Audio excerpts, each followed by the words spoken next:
PodcastOne presents the Steve Austin Show Classics. I'm rolling sound. I got Ken Anderson on the Skype line. I'm sitting here looking at him on a video. God dang, can you imagine the technology? I'm 52 years old. I'm fixing to be 53 in December. How are you, Ken? Technology is not my strong point. You look like $1 million. How are you? I'm great. It's good to be looking at you. You're drinking a cold beverage there. What time of the day is it over there? About 4 o'clock? It is 3:43. And so that requires a Bud Light for the conversation. Well, I figured I was going to be talking to Steve Austin, so I better have a Steve Weiser. God dang, dude. I just got back from Thanksgiving, and holy smokes, I jumped off my diet just for a minute. And in the course of about 10 days, I don't know how many bottles of whiskey I have drank, so I'm right along there with you. And I figured, hey, man, I was doing good. It's a holiday season. I don't have a project coming up. I'm going to go ahead and let my hair down, so to speak. So that's what I'm doing. But nonetheless, I got to get my ass back in the gym. You know, on today's conversation, we're going to talk a lot about your wrestling academy that you just started. And we'll touch on your career and stuff like that and just shoot the breeze and get caught up. You know, I remember you way back in the day. We hit it off in WWE and just became good friends. And then, you were gone, I was gone, and then we kind of went our separate ways. You went down to TNA. But let's start off the conversation with the here and now. And tell me about the wrestling school and why you decided to start a wrestling school and what you guys are teaching everybody versus what everybody else is teaching everybody. When I started in the wrestling business, Wisconsin and Minnesota was really sort of a hotbed for pro wrestling. People were running shows. There were places that you could go get trained properly. But I got trained by a guy who, didn't make it to the WWE. Two guys who didn't make it to the WWE, but I was lucky in that they understood psychology and they understood what it actually takes to make it in the professional wrestling business. But it was just sort of a ring in a room, and we got in there and they showed us the basics, but everything else we sort of had to figure out on our own. And Daivari and I spun our wheels for 6.5 years doing the independent thing and figuring out what works and what doesn't work. And we got booked for WWE a lot. And we'd go there to just do, tryouts or dark matches. Every time we went, we would sort of try to be sponges and talk to guys like yourself. And I remember specifically there was a time where we were there, and I don't know where everybody else was, but it was just you, me, Daivari, and ODB in the ring, and you were working with us. And you didn't treat us like we were just jobbers or whatever. You really helped us out. And it was people like that and instances like that where we were able to pick up information and just little bits and pieces. Then we'd go and apply those to our matches, and we got better progressively. But it just took so long, and we made so many missteps. And we wanted to have a place where everybody, for all intents and purposes, everybody at the school has been successful in the wrestling business to a degree. And we sort of know what it takes to make it. And we know the things that you don't necessarily have to do in order to make it. And so we're able to not only get in and teach people how to do the wrestling moves, which is important, but not as important as the psychological aspect of it, the storytelling aspect of it. Well, tell me about some of the things that you don't need to make it. For instance, one of the things that just pops into my head is we kept trying to send these videos to WWE. We'd have people cut together these music videos for us where they take the best parts of your matches and kind of clip them together and send them to the WWE. And they don't care about that stuff because everybody has one little point in their match where they do something right, and they're able to pull that out. WWE wants to see a full match, like a full small match, 5-minute match. They want to see your mistakes as well as your positives, and they want to see how you correct those. How long have you guys been up and running now? 1 year. December 6th will be 1 year. So it's you and Daivari. Molly Holly's over there? Yep, she's one of our trainers. It's majority of the time it's Daivari and I. It's just Shawn, Daivari, and I. Right. But we also have Eric Cannon and Arya Daivari, who's Shawn's brother, who's doing it right now in WWE. When I think back some of the old wrestling schools, and then when you say Minnesota, I go back to the old Vern Gagne days, and man, they were just killing those guys, and they were basically training in a barn. It was cold as hell, making them run the stairs, all the squats, all the push-ups, carrying guys. I just heard the stories of pure brutality, and it was just an old thing to do, kind of like down there in Florida. I guess probably almost every school there was has some old school stories about guys trying to weed out people who don't really belong or don't really want to be there. And so, you get them out, and then you just focus on people who are serious enough to make it. What about you? Are you trying to run people off? You know what it takes to be in ring shape. I know what it takes to be in ring shape. There's been times, when I came back from my tricep injury and, stopped through ECW. Then all of a sudden I get to WWF and I'm working with Savio Vega for 2 months straight. And it took me 2 months to get the rust off and get my lungs back. And god dang, I've told the story many times, but I love telling it because I love Savio Vega. Man, at first I was working heel. I had to shine him up.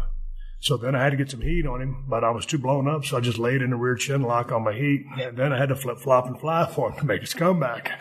And, boy, I tell you what, it was everything I could do just to keep up with the guy. But once I got back in shape, I turned into a machine, and that kind of became my calling card. So are you guys trying to run people off from the inception? No, we actually try to work with everybody. We've got some people who aren't necessarily the best athletes in the world who come to us.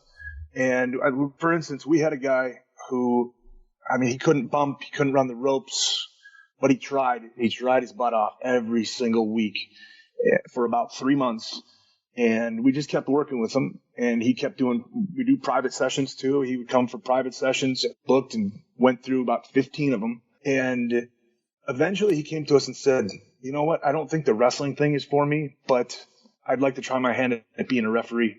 And now he's a fantastic referee. He gets booked every weekend. The thing is like, we don't just train wrestlers. We train people to get into the professional wrestling business. And even if you don't want to be a wrestler, there's a million jobs that you can do. Not a million, but there's a ton of jobs that you can do behind the scenes. You can be an announcer. You can be a commentary guy. You can be a manager. You can be a referee. So there's tons of other things. And we just try to, we don't try to beat them into submission. We don't try to run them off. We do some cardiovascular and conditioning stuff, but the majority of the time is spent talking about the psychology and why you do what you do when you do it. So tell me about just as far as how long something like this would last. Because, going back to my days, before I had my first match, I was training for 5 months, but it was only 1 day a week. And there's 25 other people in the, wrestling academy that Chris Adams started. So, man, by the time, it started and finished, you might have, you're going through drills one after another, but your ring time was minimal and only 1 day a week. The frequency really wasn't there. Going back to my USWA territory days, man, we were working 5-6 times a week, and that was awesome. So there at the school, what's the schedule? What's the protocol? When I had my first match, I wasn't ready. So how are you getting these guys ready? And let me go back to the original question. How many days a week are you training with these kids? So they train 3 days a week. They're either Monday, Wednesday, or Tuesday, Thursday, and then everybody comes on Friday. So the Monday through Thursday is a rough schedule. We do drills, and you're in the ring a lot. You're getting ring time, figuring out how to do things. But then Friday, we focus on tape review. We'll pull up, we've got a big projector. We pull up match. Or sometimes we'll pull up. A lot of our kids are working now. They're actually working on the weekends. And so they'll bring in a match that they had, and then we're able to put it up on the screen, pause, kind of break it down and dissect everything. Here's what you did right. Here's what you did wrong. Here's what you could have done better. But it's 3 days a week, and we've got an advanced class on Tuesdays and Thursdays, and the beginner class is Monday and Wednesday. But then, like I said, everybody comes on Friday. And we also do character development stuff. We tell them right out of the gates, start thinking of a gimmick, start thinking of something that you want to portray. And we do promos. And we once brought in an improv group, and we did a 2-day seminar with the improv group, which a lot of what we do in the wrestling business is on the fly improv. People don't realize that. They think that it's all just laid out, paint by numbers. We're just trying to give people all the different tools that are necessary to be successful in the business. Are you helping these guys get booked, or like when you say, okay, hey man, you're ready, and people start calling? Do you have feelers out with all the independent groups, or how does that work? Yeah, we've got a relationship with all the different independent groups in Minnesota and Wisconsin, and a lot of them have come to us and said, wait, when your guys are ready, send them our way. We'll use them. And they have. A lot of our guys are working, like I said, they're working every single weekend. We've got about, I would say, 6 solid indies right here in Minnesota that are running on a regular basis. And a lot of times, we just make the connection, and then it's up to them after that point. They usually continue to get booked by themselves. But it's, that's the thing. We tell people, hey, we can't guarantee that you're going to get work, but we can at least show you how to present yourself to a promoter, what a promoter is looking for, and we can at least connect the dots, introduce you, and then it's up to you to get booked. I get a lot of people to send me emails and say, hey, man, is 34 too old to start the business? And 9 times out of 10, I say, man, that really is a little bit late.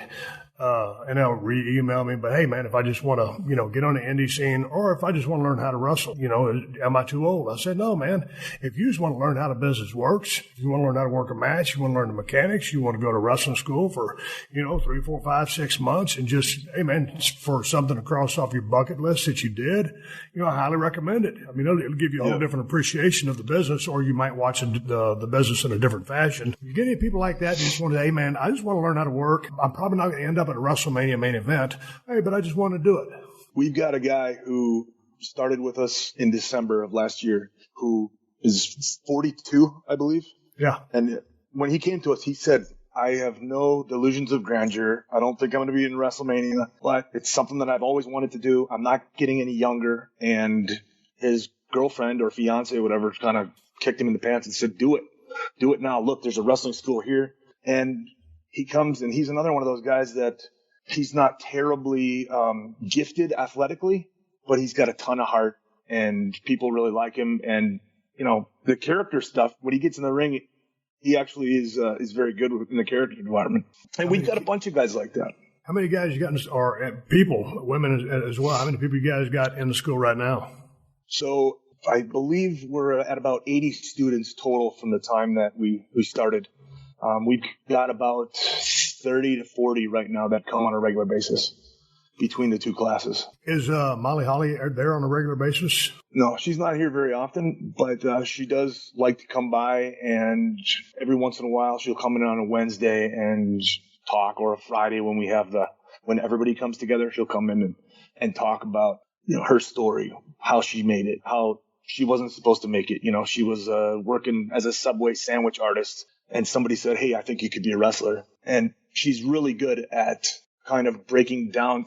But sometimes Dara and I beat our heads up against the wall. We're trying to get some point across, and it just doesn't seem to be getting through. And she's able to come in and tell them the exact same thing, but in a different way. And then they get it. It's kind of cool. Man, let's think it, man. I always thought, first of all, she's an extremely nice human being, but man, she could work her ass off. Molly is an unbelievable worker, and I think she was underrated and underappreciated, and probably underused. And I mean, as a compliment to her, and she don't get me wrong, she had her moments, but she was awesome inside the ring. I mean, she was one of the best women workers that there were at the time when we were there. She really is. She could work with anybody, and I think that was her thing for a while. Is WWE would go out and find these models that didn't have any aspirations of being in the wrestling business in the first place, but somebody said, hey, you should try wrestling, and they'd stick her with Molly, and Molly could pull a good match out of them no matter what. Hey, man, going to your early days in the business, what got you hooked on wrestling? And what I'm trying to get is, you tell some of these kids with aspirations of making it, hey, man, you're probably going to starve your ass off for a little bit. And, like I did, I was making $15 and $20 a night, running up and down the road, 400-mile, shots all totaled in.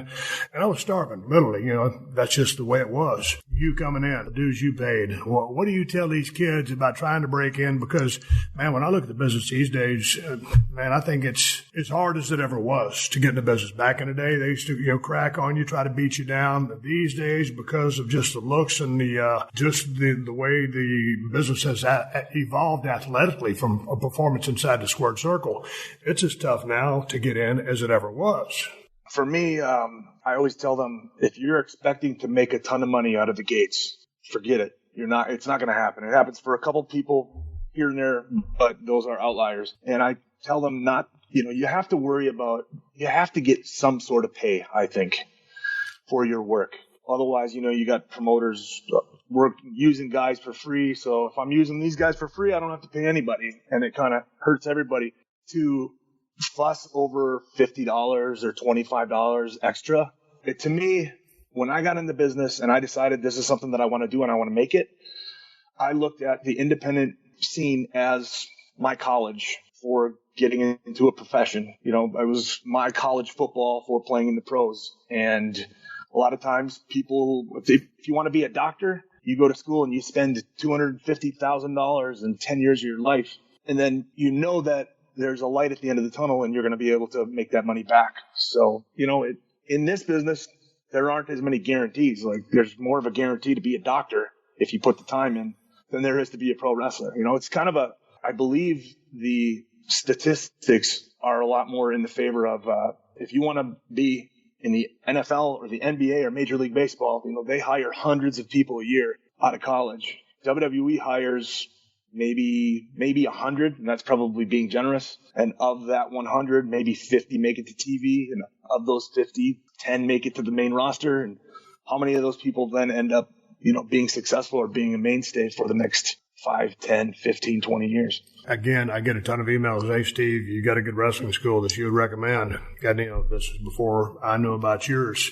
So that being said, and, I'll always, recommend Landstorm Academy and, Ricky Morton, I guess he's got his over Tennessee. If people want to find you, get a hold of the wrestling school or talk to someone about joining, how do they go about that process? How do they find you? So we've got a website. It's theacademyprowrestling.com, and on there, it has all of our contact info. It's got a phone number. You can text the phone number, or you can, leave us a voicemail. You can send us an email. And then we also do, right from our website, you can schedule a consultation. So you can come in and spend 30 minutes to an hour with us, tour the facility, and talk about what it is that's, what does success mean to you? What do you want to get out of this business? And here's how I would recommend you go about doing that. At least you're upfront and honest with the folks. Because, dude, there ain't no guarantees in this business.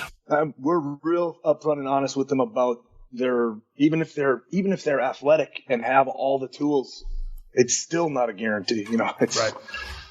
You still really have to put in the work, and you have to be able to take no for an answer, or at least hear no. You don't have to accept it necessarily, but you have to be able to hear no. You have to be able to take a lot of constructive criticism.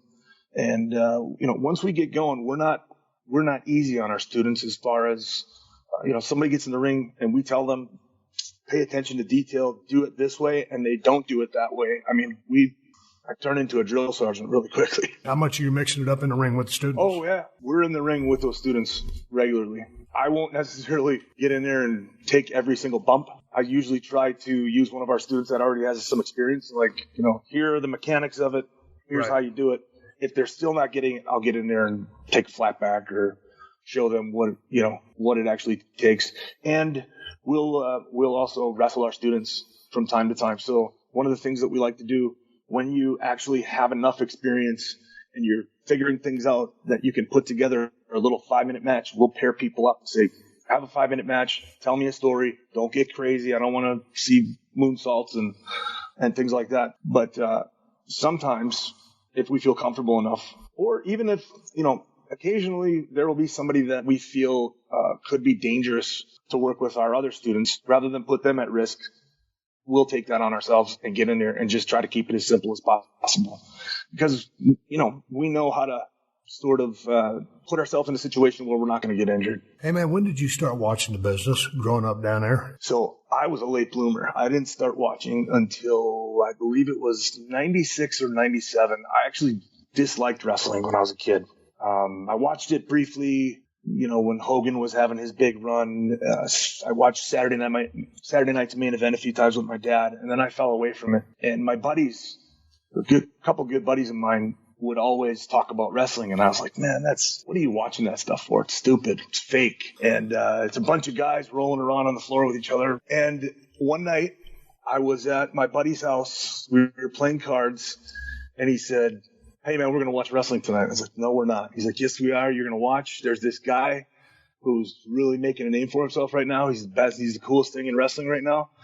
And I was like, all right, whatever. And I sat back and I was watching the show, and all of a sudden I heard this glass break, and this bald-headed son of a bitch came driving to the ring in a pickup truck with a six-pack of beer on his lap. Get the hell out of my way. And I was like, okay, that guy's cool. And I started watching then, and then every week I would watch just to see what you would do. And then I got sucked into what The Undertaker was doing, and The Rock, and Nation of Domination, and, everybody. Then I realized what I had actually been missing out on all these years. And then I started, it just became like, that's all I did was watch wrestling and watch old tapes and things like that. And we'd talk about it at parties. We would talk about it at work. I remember we had this, I was working as a nuclear security officer. We had to do these rounds every night, and somebody would watch you on camera, and I remember I'd do the BMF walk around just to pop the guys that I was working with. And then I was at a party one night, and somebody said, hey, you can go to wrestling school and learn how to do that. I never even, it never even entered my mind, like, how do people actually do this stuff? Somebody said there's a wrestling school that you can go to, and I left the party early that night, which was a rare occurrence, and I went home, and I got on AOL.com or whatever it was, that Google didn't exist then. But I looked up wrestling schools. I found one in Chicago, emailed the guy, and a couple days later I got a phone call from a guy in Green Bay, and he said, hey, you can come up for a tryout. I think it was $250 for a tryout. And I got in the ring. I remember the first time I ever got in the ring, it was a crappy 16-foot ring. Like bumping on concrete. The ropes were all floppy and wobbly and blood stained and rips in the canvas and stuff like that. I remember I got in that ring the first time, and I was like, I don't know. I just had this feeling come over me like, this is awesome. This is what I want to do. And from that day. Man, how old were you at this time? I was 22. Man, I didn't know I was that much older than you. Yeah, because I started, I thought, I kind of started a little bit late. I guess I was 23. By the time I had my first match, I guess I was almost 24. And so almost about the same age, although I watched it since I was about 7 or 8 years of age. So then you went full bore. You kicked around the indie scene for quite a while before you landed in the WWE. And yep. You showed a lot of promise and a lot of potential. What was the indie scene like prior to getting into WWE? There were a ton of them. There were tons of indies in Wisconsin and Minnesota. Like, I traveled around, pretty much stuck in Wisconsin, Minnesota. But I remember when I first started out, I would work 2 weekends out of the month. But by the end, when I was really rolling, I got a job as a personal trainer. Daivari and I got a job as personal trainers at Bally's, so that we could wrestle Friday, Saturday, and Sunday every week. We would travel all over the place, and sometimes we'd do double shots. And occasionally somebody would run a Wednesday night show, and we just wrestle as much as we could. Try to get our name out there. Try to get better. And we would send tapes to all the different. It was Kevin Kelly when I first started. That's who I first sent my first tape to. And then it was Dr. Tom, and then it was Tommy Dreamer. And we sent tape after tape after tape. Probably none of them ever got, they'd probably never seen one of them. But we at least did it.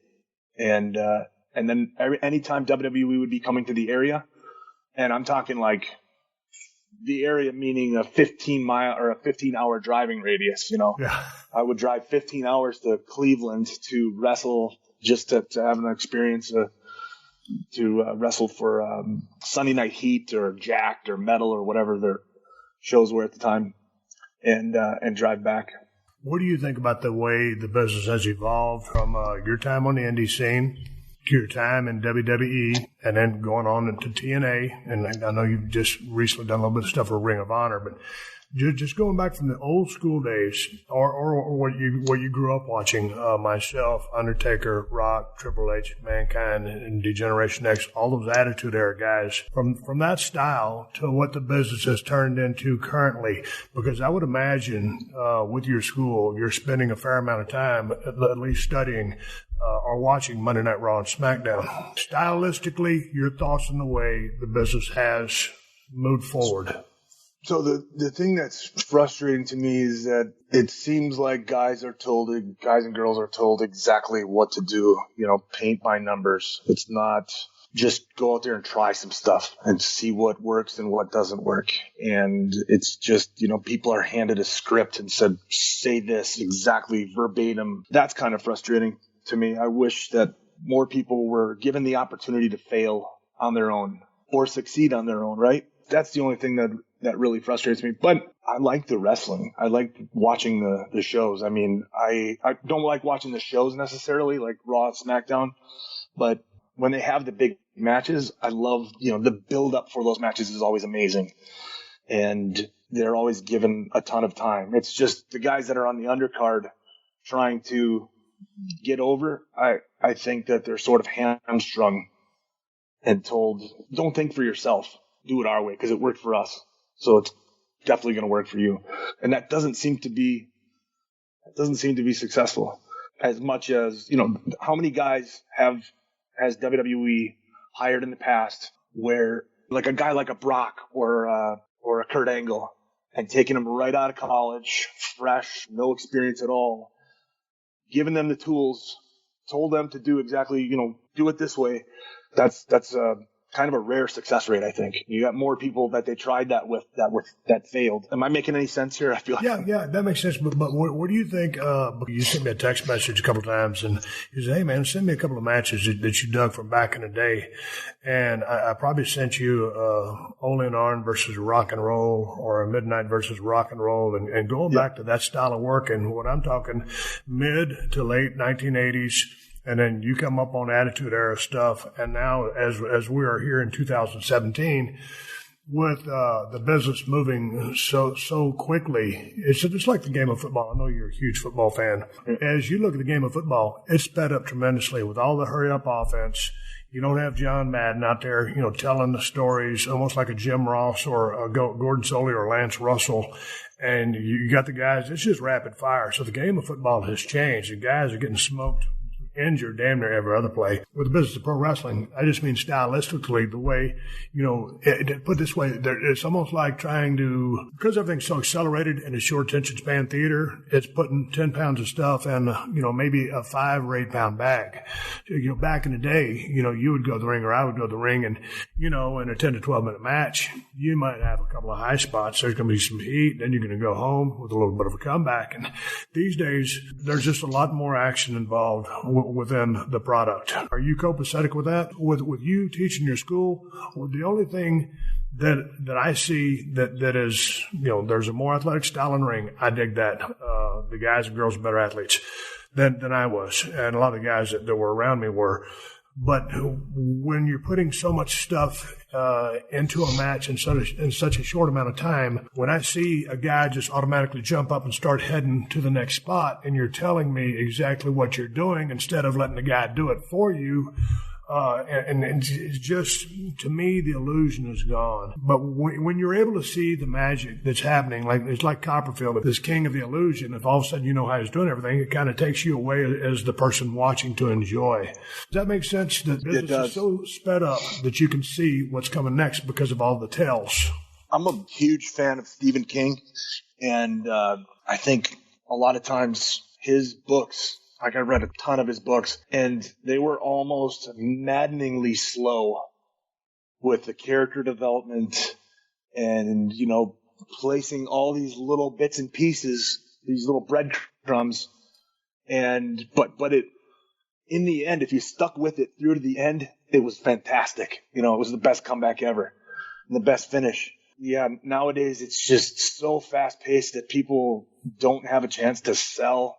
And I'm a big fan of selling, it's just move after move after move after move after move. And to me, the moves, we always tell our students, the moves don't matter really. I mean, it's weird to say that in the wrestling business, but it's the way that it's the story that you're telling and the way you're telling the story. And it's how you sell things, taking your time to sell a particular move that for people that are just sitting in the front row, that move looks like it would kill you. But guys take those moves and they pop right back up again and they're off to the next spot. It sort of spoils the illusion to a degree. And like you said, it's just so fast paced. But I think that they're trying to cram, you got a 3-hour Raw now, right? 3 hours. And how many different matches do you see? And how many of those matches actually, I remember when I was there, they started doing the 3-segment matches a lot. You know, you'd have 3 full segments to tell your story so you could really take your time. But if you're given 5 minutes, go out there and get over it. It's like, I don't think people understand that. Like, I don't necessarily have to do a bunch of stuff in that 5 minutes move wise, but I can tell a ton of, if I just tell the story and I tell it slowly, I think, you know, you'll get over. I sound like I'm babbling here, but I always tell the students, you know, if WWE came to town tomorrow and they have to hire somebody and they've got a guy who can do a headlock takeover, an arm drag, a hip toss, and a body slam, and they've got this other guy that can do all of those things plus moonsaults and hurricanranas and flippy flops, but they just do them kind of half-assed. Who is the WWE going to hire? They're going to hire the guy that has just the basic building blocks, the solid foundation. You're listening to another classic episode of The Steve Austin Show, only on PodcastOne.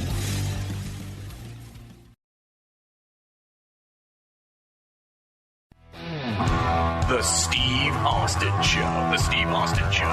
Hey, man, what happened to your career in the WWE?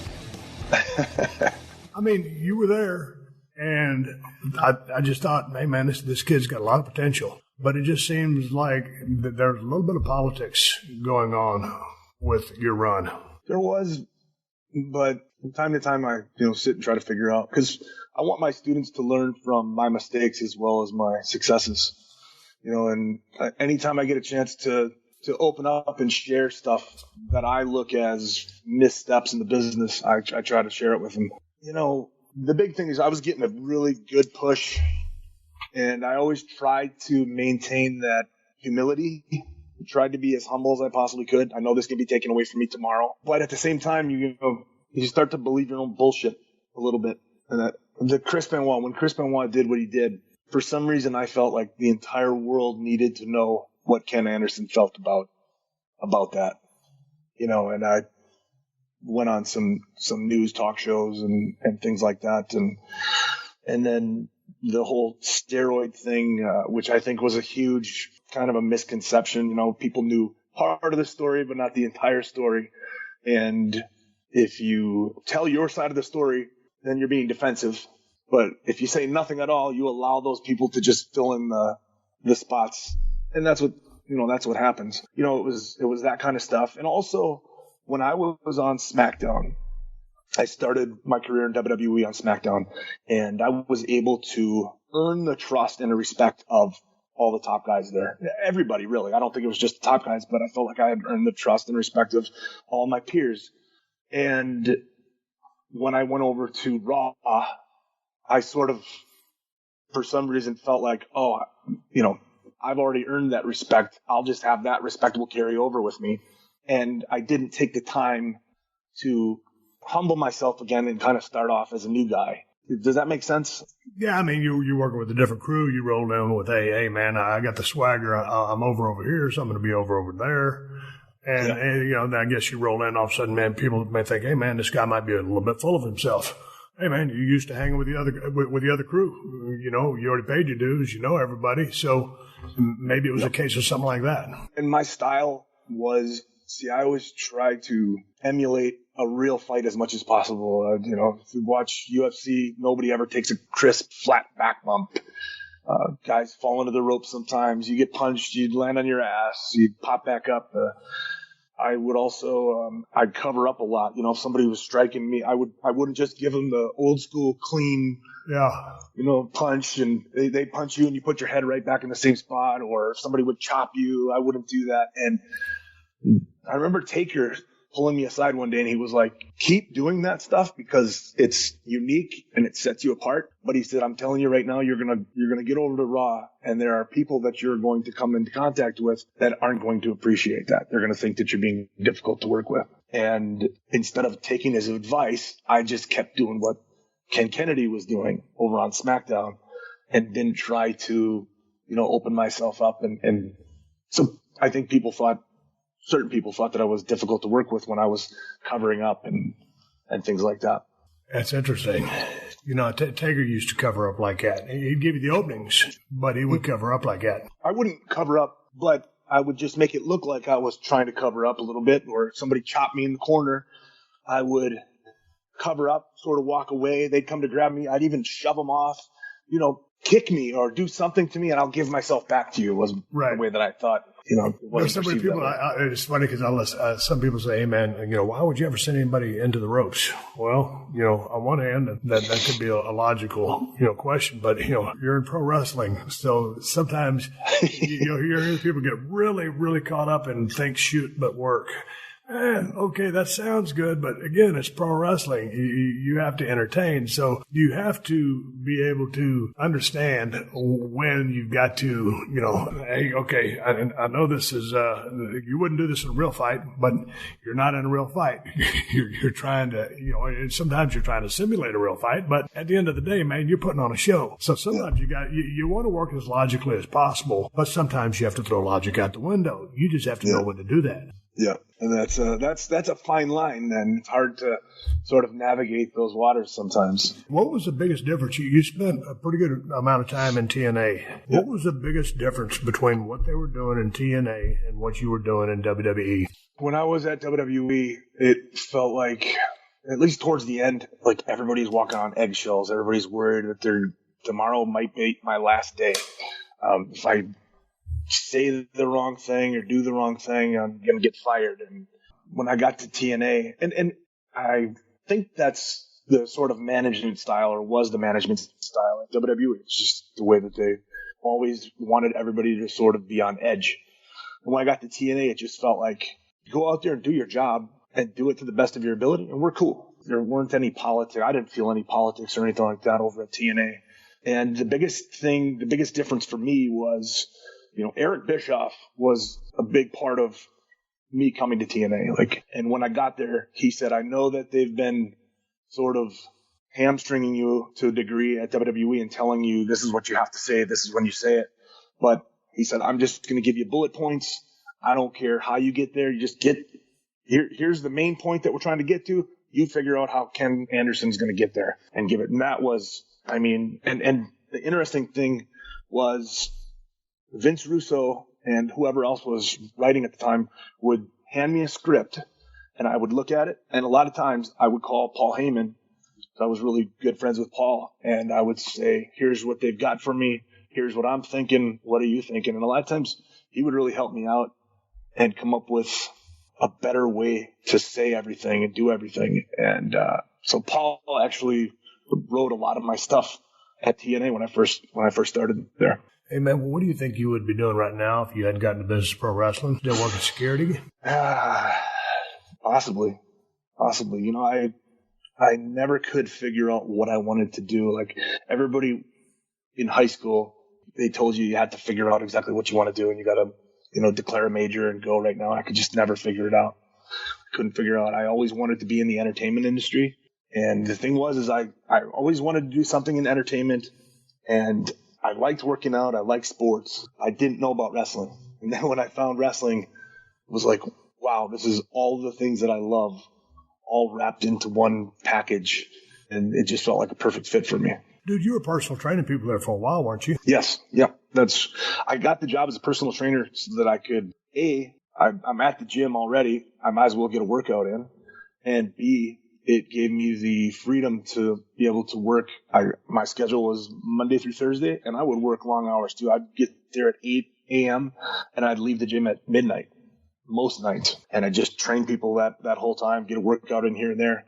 But Friday, Saturday, and Sunday was open so that we could travel around and go do our independent shots. And, you know, occasionally, if WWE called or I called WWE and got a job there or got a little extra spot, I was able to take off from my personal training gig and go. It really gave me a lot of freedom. Do you think working as a personal trainer, just from in the gym aspect, help you with teaching guys stuff in the ring? Big time. It really does. I remember I loved personal training. I really liked training people, even the ones that are super frustrating, because out of 100 clients that you get, you know, one or two of them actually do exactly what you tell them to do and super hard workers. but I also enjoyed the idea of how do I get this person to understand what I'm saying and actually get them to do it. And I find that today I'll have a student that I'll show him one time how to do something, I'll break down a match of his, and he gets it. And he's always changing and growing. And then there's those other ones that are really frustrating. The guy that I was telling you about before that spent 3 months not being able to bump or hit the ropes. And it's just, how do I figure out how to get this guy to be somewhat successful? And success is in the eye of the beholder. It's, we've talked about this before, but just because you don't have to, in order to come to the Academy School of Professional Wrestling in Minnesota, you don't have to want to make it to Raw and SmackDown, main event WrestleMania. We will train you if all you want to do is learn how the business operates. If you want to get in and have one match a month and get to blow off some steam, whatever it is that you feel is successful or success, we want to bring you there. What is your technique for teaching a great working punch? Because it took me a while to master that.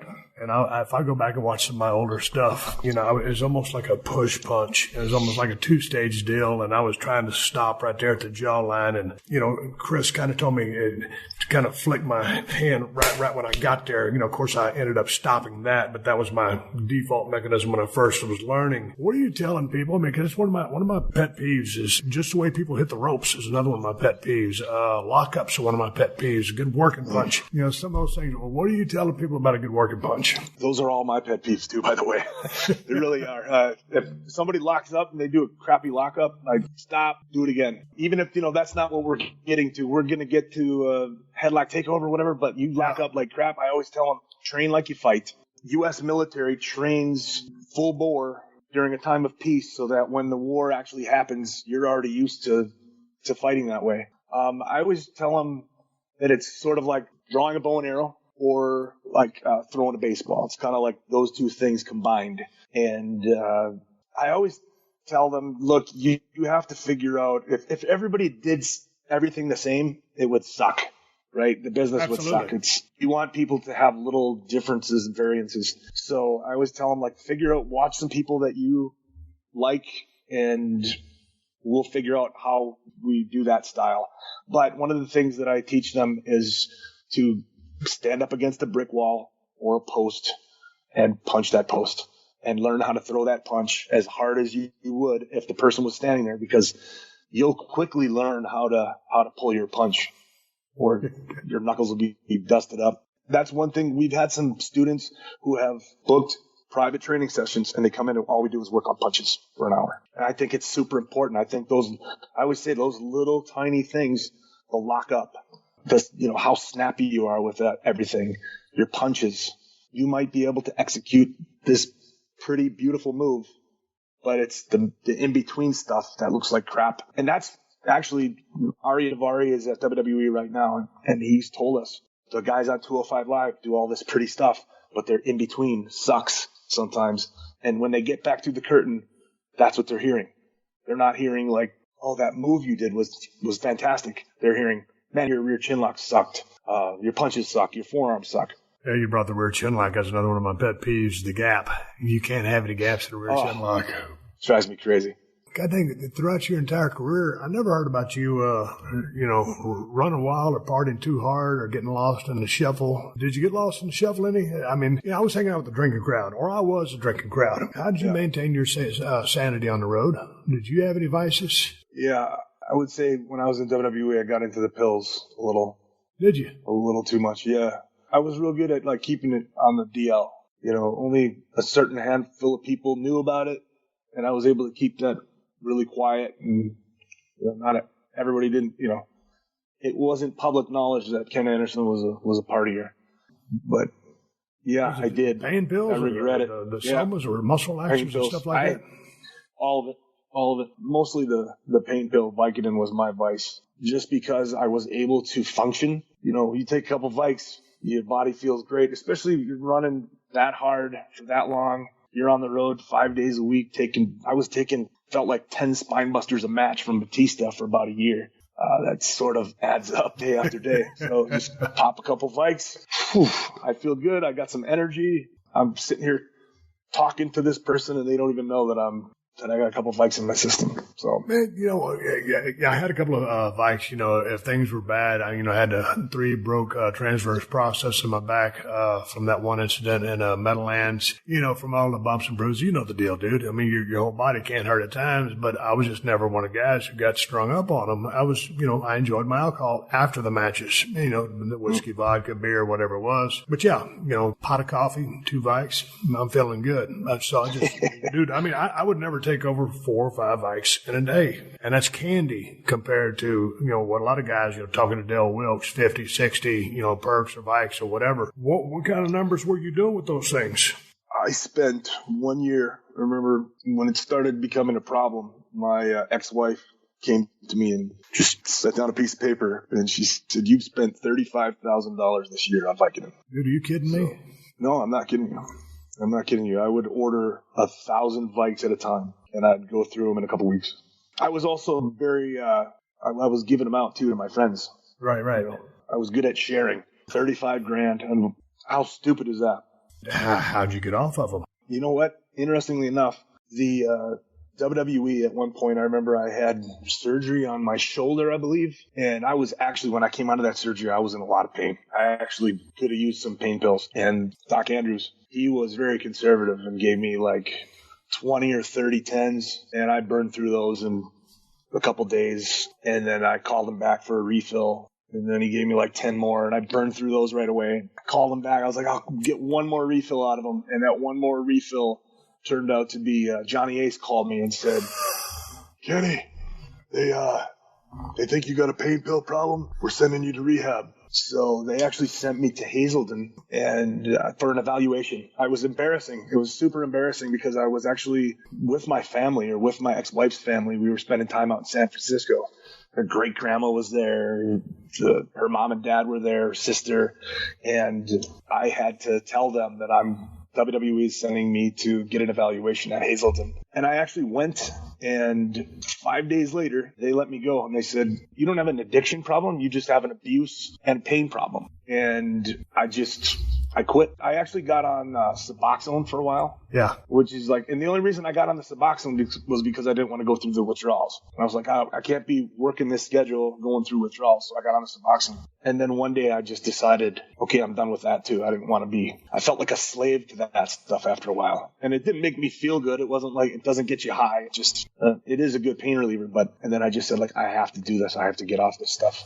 And I quit.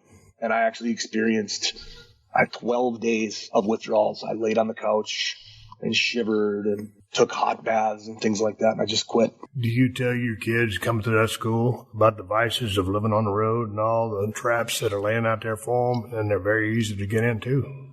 Occasionally. It's not something that I've, I haven't sat down in front of the whole class and kind of gone through it. But now that you say that, it's not a bad lesson, I guess, for a day just to talk about stuff like that, because it can ruin your career. You can take a career that was headed for the hills and or the mountains and just end it. And I think that was part of my demise in WWE as well. You're listening to another classic episode of The Steve Austin Show, only on PodcastOne.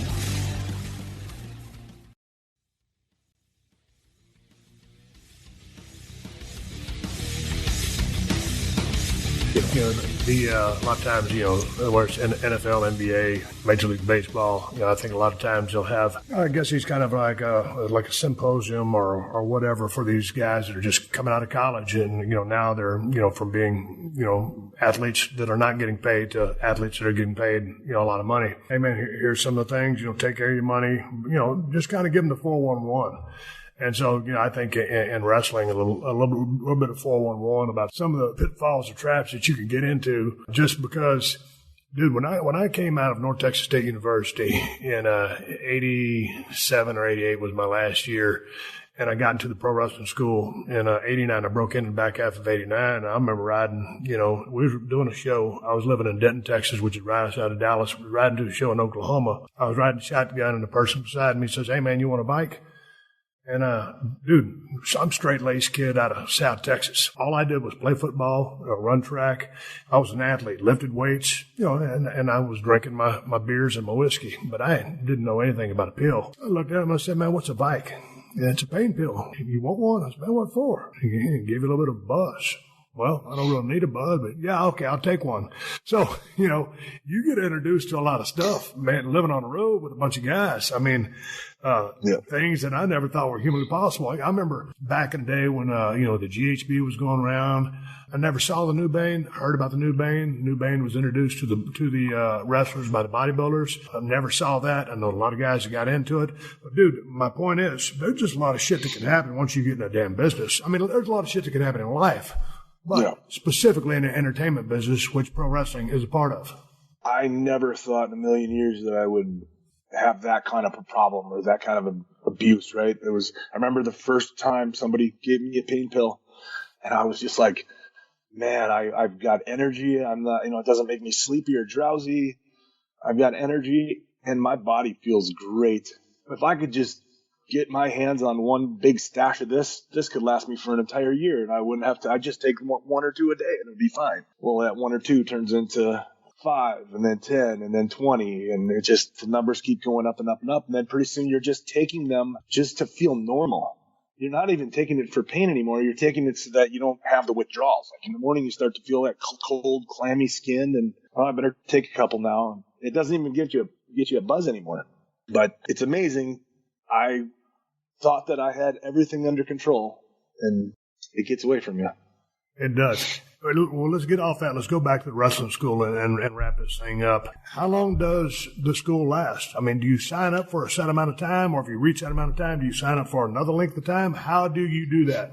Yep. So right now we're doing, we're going to do 4 months. Your first 4 months is $2,000. I'm sorry, $3,000. And then, $2,000 for the first 4 months. And then we evaluate you and say you're either ready to move on to the next phase, or you need to go back and redo the first phase. And then if you want to continue on, it's $1,000 to go to 6 months. And then right now we've got a deal going where it's $4,000 for an entire year. We feel like initially we did our first special, because we didn't know what the response was going to be like in the Twin Cities. And we just wanted to get some students and get our feet off the ground, get some experience. So we did $1,000 special for anybody and everybody. It was for a year. And we got 42 students signed up. And we realized a couple months in that 1 year was just too long. At some point, we need to kick them out of the nest and you need to start flying, or at least trying to fly. Yeah, you do. And so then we pared it back to 4 months. And then we realized 4 months is just too short. So we evened it out to 6. We're at 6 months right now. But like I said, you can do a full year, but after you've done the 6 months, then you can do a continuing education where it basically works just like any other gym, where you pay monthly dues and you can come up to 5 days a week now. You can come to every single class, and that's every day. We do classes from 7 to 9 p.m. and then from 9 to 11. And a lot of times it goes till midnight, 1 o'clock in the morning, but that time is open gym. So take what we just gave you in this 2 hours and now apply it. What kind of ring you guys operating on, Ken? I mean, earlier you talking about learning or being in that 16-footer, and I remember those in the tent towns with WWF way back in the day. Man, those were some sweet-ass bumping rings. They made this great noise. They felt great. You could run a million high spots and never get tired because the ring was so small and efficient. And then all of a sudden you get to add the 18-footers in WCW, and those are pretty good bumping rings. They got a little stiffer. And then back in the day, we got those 20-foot WWF rings. And those things were god awful. It felt like concrete. And then you'd blow up because it was 2 extra feet that you had to deal with. And 2 feet doesn't sound like a whole lot, but you got to adjust your steps accordingly. Yeah. So anyway, what kind of rings you guys operating out of? It's not like you can just find wrestling rings floating around everywhere, believe it or not. Yeah, no. We have an 18-foot high spots ring. It's a sweet bumping ring. A lot of the independent promotions and schools have the boards sitting right on top of the metal beams. We wrapped each one of those metal beams just for our sanity, because I know some of the wrestling schools that I've done seminars at, all you hear is that clanging and banging, and it drives me crazy. So you really have to take a big bump in the ring in order for it to make a sound. Yeah. But it's a sweet bump in the ring, you know. One of the things about wrestling that people don't understand, that especially their first, they think it's like jumping on a trampoline, falling on a trampoline. They take that first bump, and you can see their eyes like, oh, what did I sign up for? Dude, that's one of the things, talking about my pet peeves. I love watching the look on the people's faces when they take that first bump, because it's kind of something you that dig it or you don't. And if you don't, you can learn to like it. But some people, it goes back to my Tough Enough days when I saw Miss America, Miss USA. Man, the look on her face when Fatih, I can't remember her damn name. I've been hitting the head with too many steel chair skin, but man, just the look on her face when she hit that mat, I was like, holy smokes, this is going to be fun. We just had a girl who started with us, and she took her first bump, and you could see that deer in the headlights look like, oh my God. But she toughened up, and she just, she tried to no-sell it, but you could tell she was hurting. Hey, man, how many tumbling drills you guys doing? Because, I mean, when I got in Chris Adams' school, I mean, the first thing, we're just doing forward rolls, backwards rolls, and, then you learn to slap that mat, your basics. How much time you spend with the kids doing them basics? So every single day, no matter where they're at, we start them off with doing rolls. They do a forward roll, backward roll, right shoulder roll, left shoulder roll, handstand roll, handstand bump, all that stuff, kip ups. They go through it every single day, because I feel like that, the rolls, if you can get those down, every single wrestling move is a variation of one of those rolls. Right. Yeah, agreed. And repetition, you got to do the rolls, the tumbles. I 100% agree with that. Here's one thing that used to, it didn't irritate me. It was just weird. When I was watching Bill DeMott, I guess it was from some stuff down at Performance Center in Orlando. I don't believe it was at Tough Enough, or maybe it was on Tough Enough in 2011 when I hosted that. But when the athletes or the trainees were getting up, if you use the palm of your hand on the mat, he'd step on your hand. He'd step on it. Dude, but here's the thing. When I was in school in Dallas, Texas, way back in the day, learning from gentleman Chris Adams and Chico, hey, man, that's part of getting up. No one ever told me don't use your hands to get up. So, I mean, I'm not knocking Bill. I'm just saying I don't understand where that came from. Do you? What I understand it to be is if you're in a situation where you're bumping and feeding for like a hot tag or something like that, you got bodies flipping and flying all over the place. You put your hand out like that, somebody's going to step on it and break your fingers. So I always get them to, do the fist. But other than that, I don't know why. Yeah. Man, other than that particular, that's sort of what and nobody ever told me that. It was just like something that I sort of figured out. It's probably wrong. I don't remember if I've ever had my hand stepped on, feeding to come back. But what you're saying does make a lot of sense. Maybe that's the reason, and a completely unrelated thing. I'll never forget, just talking about getting up off a mat. Here's a quick wrestling story before we wrap this thing up. I was working an angle with Undertaker, and I just bought this titanium Omega Seamaster chronograph watch. I'm a big watch fan. And, of course, I was dumb enough to wear the watch in an angle on Monday Night Raw. And, of course, the thing has a clasp on the other side of the arm. And the clasp comes undone. My brand new $2,500 Omega watch is laying right there in the middle of the ring, and I'm kind of like on the floor on the apron, and I can't go grab the watch. And there's the Undertaker, all 6'10", 6'11", 320 pounds of him with that size 14 or 15 foot boot he's got on it. And I can see the heel hit the mat, and right there in the path of the rest of his foot is my prized Omega Seamaster watch, which he proceeded he wasn't trying to do it intentionally. He was just walking around. He didn't see my damn watch. Just stepped right on it. And so if you didn't think I was selling before I took the bump, as he stepped on my watch, I was really selling. Like, no, not the watch. God dang, I was so mad about that happening. Did you ever wear something into the ring? We're all over the place now. Did you ever wear something in the ring? Back in my days, here's an example for you. I decided it'd be cool if I got, I had the earrings, one in each ear. There for a period of time, I thought it'd be cool to get about 5 of those studs in the left ear right along the outside edge. Well, that was all fine and dandy, but in the healing process, Ken, if you ever get earrings, you got to leave those things in there until they, heal up. Yeah. Well, a couple of guys worked the headlocks on me for a couple of matches, and my ears swelled up and got infected. And those studs, as my ear got fat, the studs started going through my ear. So I had to pull all those friggin' things out, and that's when I decided me having a bunch of piercings in my ear wasn't such a cool idea after all. From a watch standpoint to getting ears pierced point, was there anything you ever did or wore in the ring that turned out to be a big friggin' mistake? Can't believe I'm talking about this, but when I was young, I had a girlfriend that convinced me that I should get my nipple pierced.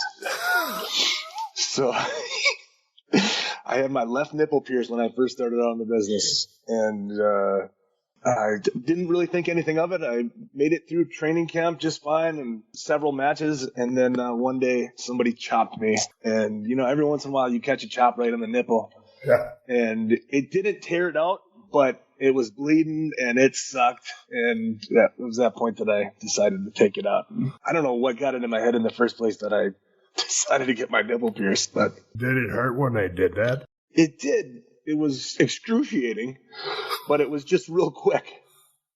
Just taking a deep breath, blow it out, and as you blow it out, they push it through, and it sucks for about 2 seconds, and then the pain goes away. It's not too bad. I remember I first came into the company. I was working, working a lot with Savio Vega, but a lot of times they were short-handed, so I was working on top with Bret Hart or Shawn Michaels. Now I was getting beat with the sharpshooter every night, or sweet chin music every night, but I'm doing a JOB.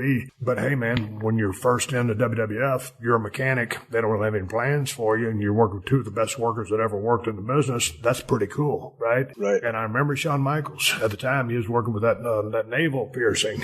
And then, for a while, it was Super Kick City. But then, as time went on, some stunners came into play. And when I was kicking him in the drum every single night, I guess I kicked that damn navel ring out of his belly button. I don't know how many times. I'm sure he wasn't very fond of it. Sometimes I laid those kicks in a little too much. But, hey, man, the jewelry in the ring can really be a pain in the ass. Yeah. I've seen a couple students try to wear stuff in the ring, and I always tell them, get it out. Don't train and don't wrestle with that stuff, because it just takes, one wrong move or something gets snagged on an article of clothing or something like that, and it's going to be a big problem. You can get infected. The other thing I did was, when I got a couple of tattoos on the inside of my leg, the Texas tattoo with the steer skull, I remember I got that thing. Dude, when you get fresh ink, and you're going to put your boots on, that's not a good thing. So you've got that, I put saran wrap around the damn thing, tape it up. And so you've got to take care of that ink, because if that ink gets messed up just because you're jacking around in the ring trying to do your job, you wasted a lot of money. You have some scars on your ink and it's going to look like shit. Did you ever do that? Well, I know you got some ink, but did you do that when it was time off? No, I actually scheduled my back tat on the day that I had to work a show. So I got this ink done on my back, which I think total time was 7.5 hours in the chair or on the table. And I thought, it'll just be like a sunburn, right? I had this Joker tattoo on my arm. I'd gotten that when I was 18 years old, and it literally felt like a sunburn. It wasn't that bad. So I thought, it'd be the same thing. I'll be able to work. Man, I actually had to call a promoter and say, I can't work the show tonight because, my back is so messed up. It was bad. It was brutal. Well, you should tell him, hey, man, I can work the match, but I can't take any bumps. I can't get on my back for a 3 count. I said I can work the show. I just can't get in the ring and wrestle because I could barely move. I was I couldn't move. It was brutal. And I had to take your shirt off, put it back on, shower, all that stuff. It was just brutal. I never imagined that it was going to be as painful as it was. And I can't believe that people get their entire bodies tatted up. I just can't imagine what that would feel like. I'm too much of a pansy in order to do that. Dude, as long as you ain't got to wrestle, it's okay. I guess the tattoo thing is cool. I mean, I stopped it too. I just, my representation was just this guy with not too much ink, just a couple on his legs. So I stopped. So I can understand people wanting to get a tattoo. That's all fine and dandy. But when you got to get in the square circle and work, if you're working in the Bill Watts territory, hell, even the Vince McMahon territory, you say, well, Vince, I just got this new tattoo. I'm probably going to take off a couple of weeks. You're probably going to get your notice. this. Yeah, right. I feel like Randy Orton got his both sleeves done and worked. I mean, he had like a couple days off, but I mean, he did the whole shebang. I think no scars on him. He must have pulled it off just fine. He did, yeah. Yep. I don't think it was during a time off. Hey, last time, Ken, tell people how they can contact you and check out your School of Wrestling. So they can go to theacademyprowrestling.com, and you can also send us an email at info@theacademyprowrestling.com. And like I said, go to the website, check it out, and you can do a virtual tour on the website. So you can actually see the facility, or you can schedule a consult, and you can come in and we'll sit down, Dara and I will sit down and talk to you and kind of run you through what you can expect. Well, Ken, good luck with it, man. It's good catching up with you, man. It's been years since we talked. I know, yeah. I appreciate you having me on here, and look forward to hanging sometime soon, having a couple beers. If you get out my way, give me a yell. Will do. Oh, can I also say that the next class starts January 5th. So if you're interested in starting your career in pro wrestling, the next class begins January 5th. So sign up before then. There you go. Ken, good talking to you. You too. Thank you for joining us for another classic episode of The Steve Austin Show. Please leave a rating and review on Apple Podcasts and tell your friends. For more Steve Austin Show, go to PodcastOne.com. That's PodcastOne.com.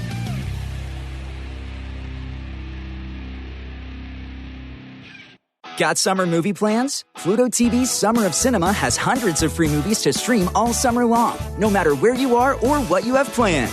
Turbocharge your summer viewing with Sonic the Hedgehog, or rock out while watching Rocket Man. Stay classy with Anchorman, The Legend of Ron Burgundy, or go behind enemy lines streaming Saving Private Ryan. For all your summer plans or for no plans at all, download the Pluto TV app to stream free movies anytime. Summer of Cinema on Pluto TV. Stream now, pay never. What's up, guys? I'm Brendan Schaub. If you love everything mixed martial arts, I'm talking UFC breakdowns, UFC picks, one championship picks, Bellator, PFL, you name it, your boy breaks it all down. Tune into The Schaub Show, available every Monday wherever you listen to your podcasts. The Schaub Show. Enjoy.